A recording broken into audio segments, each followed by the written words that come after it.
Over the weekend, I watched the new Netflix animated TV show, Scott Pilgrim Takes Off, based off of, the movie Scott Pilgrim versus the World, based off of the comic Scott Pilgrim comics. And let me tell you, the show is actually really, really good. So let's get into it. Welcome to the newest episode of SDW.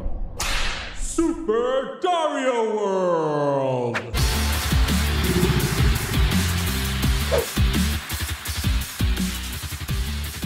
Dario again, dun dun. I just wanna be Dario again, dun dun. Life I love is making podcasts with my friends. Oh, I can't wait to get Dario again.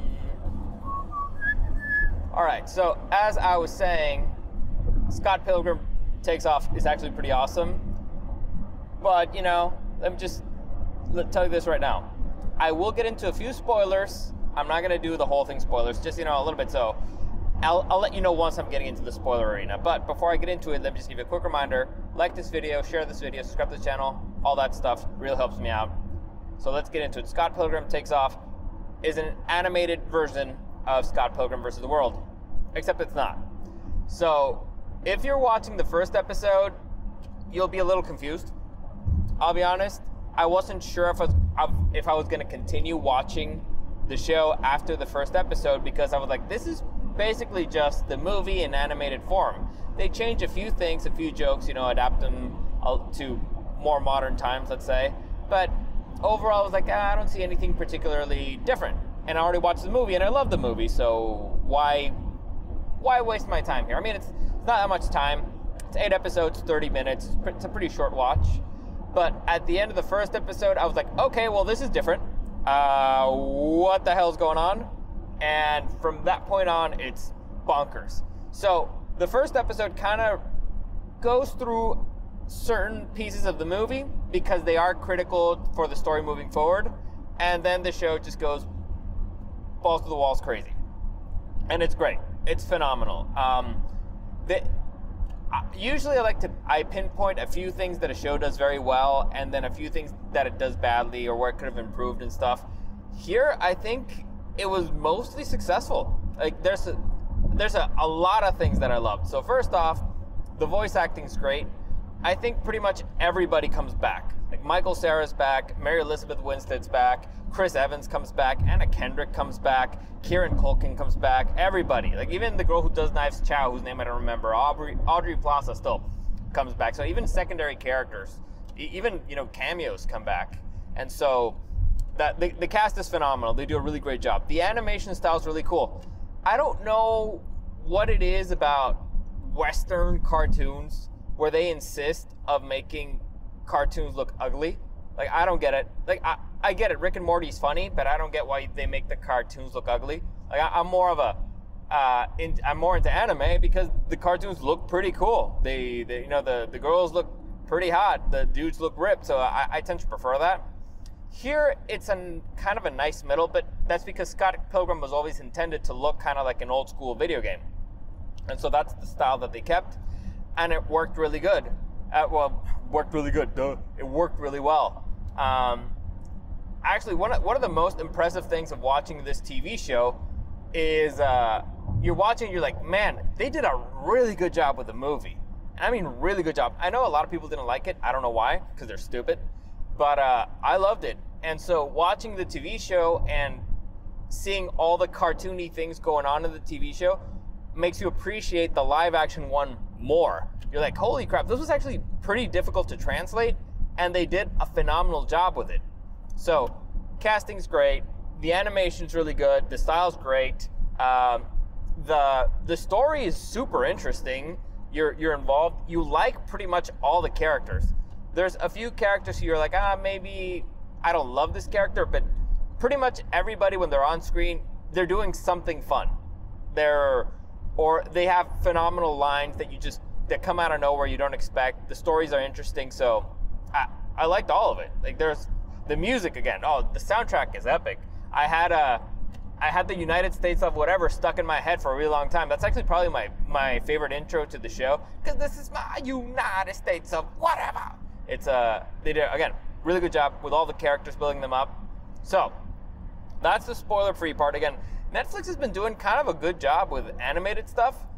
It's just the live-action stuff that sucks. So, animated shows, I tend to give them a shot. Also, again, I was a fan of Scott Pilgrim, and so I was like, all right, I'll probably watch it. I'm happy I did. It was a great way to spend, 4 hours. I loved it. It made me want to read the comics. So that's how you know when a show is really good, when it actually inspires you to go into the source material, and that's exactly what this did. So overall, I'd say it's a really good watch. Do I say it's a must-watch? Maybe.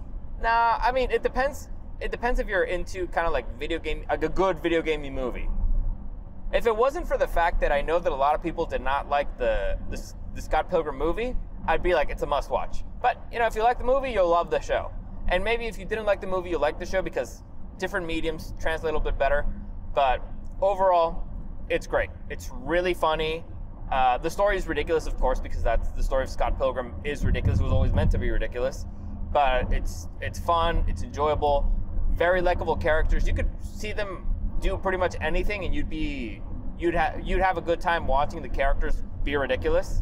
So, would there be a few things that I would change? Sure, but that's just me. Are there a few characters that I would have liked to have seen more of? Sure, but I get it. For example, Brie Larson, her character Envy Adams is there a few times, sometimes more than others, but I would have liked a little bit more from her. Not because I like Brie Larson or anything, but because I like the character of Envy Adams, and I love the Clash of Demon Head. I love their songs like dun dun dun, hello again. I enjoyed that part, so I would have liked that a little bit more. But whatever, I get it. Limited time, so overall, highly recommended. I had a lot of fun, and it's a short show. It's very short. You can watch it in one sitting if you really got nothing to do. So. There you go.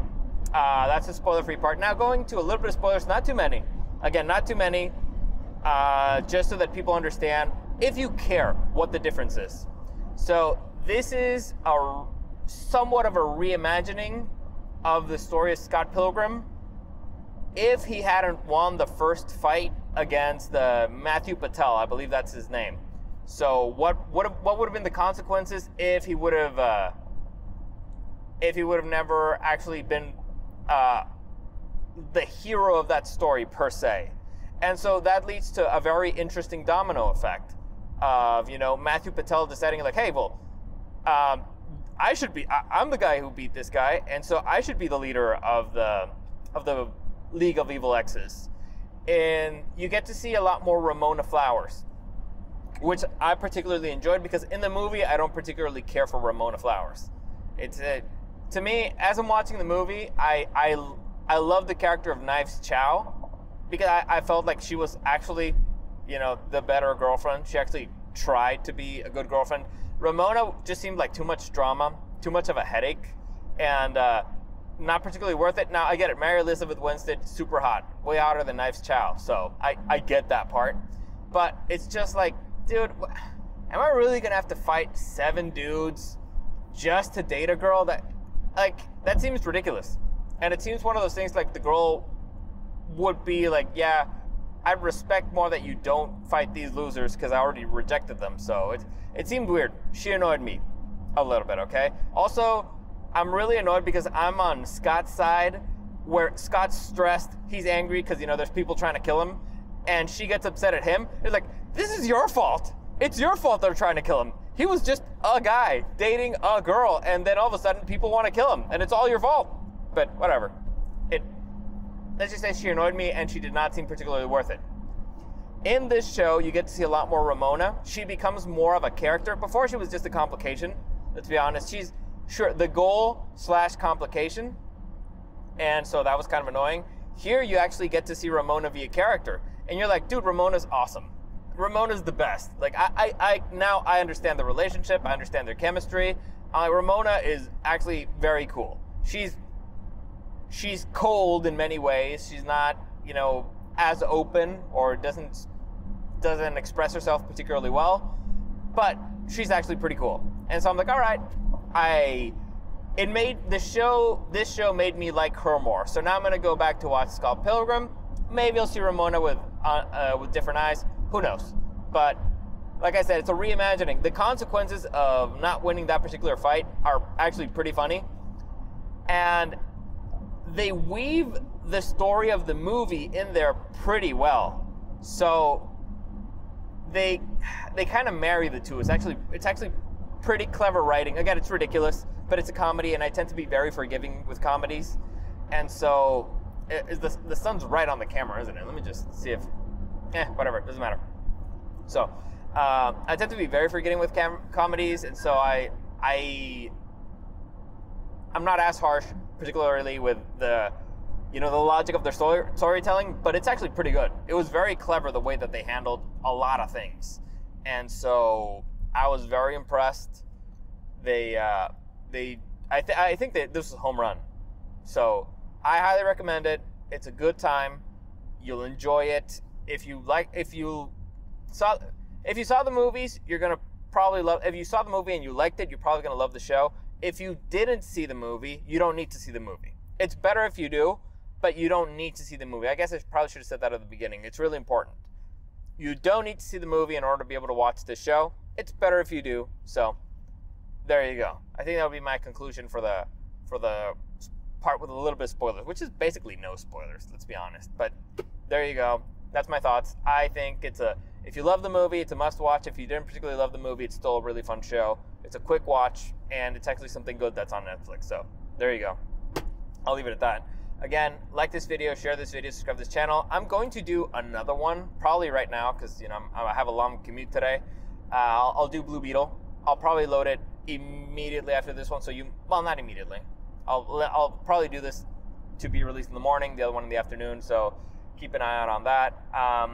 I saw Blue Beetle so quickly, mainly after it came out on Max, mainly because a listener was like, dude, you should do a review for it, you should watch it, blah blah. So I did watch it, and that's coming after this podcast, probably. Like, if everything goes well, timing wise, it should be out in the afternoon of the same day that this one came out. So there you go. As always, comments, questions, or suggestions, you can find me at DarioSCW and at Super Dario World.